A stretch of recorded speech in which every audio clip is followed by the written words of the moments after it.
In today's short and simple tutorial video, I'm going to show you how you can download applications from the Play Store to your SD card. Therefore, without wasting any of your time, let's jump to the video. So in order to download applications to the SD card, you need to go to your phone settings, go to My Phone, scroll down, and now tap 7 times on this build number option.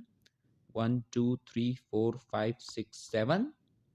Now you have entered the developers mode, so go back, click on the settings search bar, and in the search bar type developer option, click on developers option. Now scroll down, and below the standby apps option you will see this force allow apps on external option. So all you have to do is to enable it, and that's it. Once you have done that, all of the applications that you download from the Play Store will be downloaded on the SD card. So that was it for this video, and I'll see you guys in the next one. Peace out.